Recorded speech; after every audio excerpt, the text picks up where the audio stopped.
With Morning Five. Thank you for joining us this week as we begin another couple of days in the Psalms. We're in Psalm 137 today. Getting close to the end. Yeah, getting closer. That's a pretty major milestone. That is. Psalm 137. So join with us as we start reading and looking together. All right, Psalm 137. By the rivers of Babylon, there we sat down and wept when we remembered Zion. There we hung up our lyres on the poplar trees, for our captors there asked us for songs, and our tormentors for rejoicing. Sing us one of the songs of Zion. How can we sing the Lord's songs on a foreign soil? If I forget you, Jerusalem, may my right hand forget its skill. May my tongue stick to the roof of my mouth if I do not remember you, if I do not exalt Jerusalem as my greatest joy. Remember, Lord, what the Edomites said that day at Jerusalem. Destroy it, down to its foundations. Daughter of Babylon, doomed to destruction, happy is the one who pays you back what you have done to us. Happy is he who takes your little ones and dashes them against the rocks. David. So Psalm 137 is a difficult psalm. I mean, it is beautiful in some parts in the first two verses, the stanzas, paragraphs. It's talking about their time in captivity and as they are captors in a strange land. So I would guess I would offer just kind of three short comments on that. First of all, it seems to me the turmoil they felt, the pain, the anguish they felt, being away from God and His presence, as typified by Zion and Jerusalem. And I think they're starting to feel the separation that truly existed between them and God this whole time. They finally dawned on them what their sins had created in them. And that's what we need to be moved by. When we sin and separate ourselves from God, we need to feel this sense of turmoil, pain, and conflict. The second one is kind of a strange one. Their captors demanded of them sing songs of Zion to us. I mean, they were tormenting them. They were making fun of them. They were trying to ridicule them. Yeah. But one of the things that does say, though, what they were known for was singing songs about Zion. That's what came out of their lips. And so they used that to torment them. I think about the words of Peter. If anyone suffers, let him suffer as a Christian. Yeah. If our tormentors make fun of us because we're serving God and we sing psalms and extol the grace, let it be so. I don't want that, but let it be known because I love the Lord.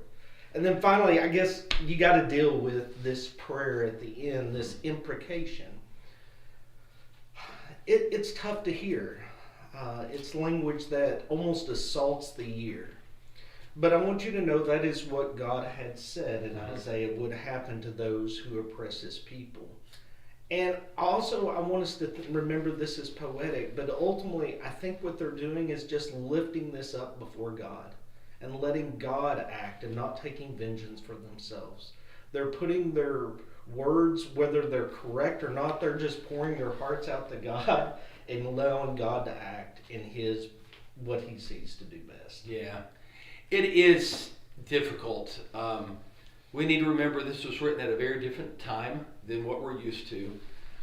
But we also need to understand that there is and it is poetic, but we also need to understand that the Bible is very clear that there are consequences to evil actions.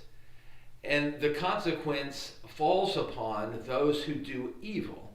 I was thinking about in Exodus chapter 34, where you have this beautiful text telling us of the glory of God and how wonderful He is and how compassionate He is. But it does say this: He will not leave the guilty unpunished, bringing the consequence of the father's iniquity on the children and grandchildren to the third and fourth generation. And I don't think that it's a statement that God's going to actively punish the children and grandchildren as much as it is a statement about when you do wrong, God will punish you, and your actions will follow those generations, and God will punish them too. It's a warning, not so much a promise of punishment. I'm not sure how I want to say this, but it's a warning that when you do wrong, God will punish you, and your evil will follow you, and God will punish them too. So think about your children, think about your grandchildren, think about your actions right now, because your actions will follow them, and just as God will punish you, God will punish them. And I think that's part of the issue here. It strikes us as cruel, but we need to understand who was sinning here.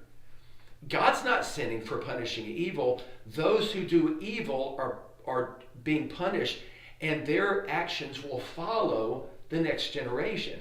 And so, really, what the psalmist here, what the Israelites were calling upon was, God, punish those who are wicked. And I would just end with this one. While we do chafe at this, we need to understand and remember that the innocent, they're innocent.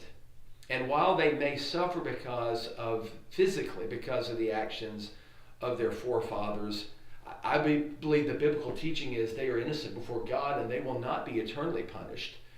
They will be in heaven one day. So that's a challenging idea for us to grasp, but I think that's something that will help us navigate through that psalm. Amen. I mean, and I want you to understand this is not an isolated prayer. It's all throughout the Psalms. Even if we go to the book of Revelation and the saints under the altar, they're crying out, how long before God executes judgment on those who are wicked and oppress his people and besmirch his name. So it is a common refrain. So yeah.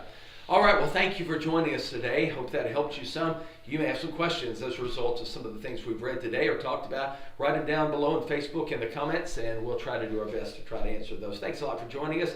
Have a great day, and God bless.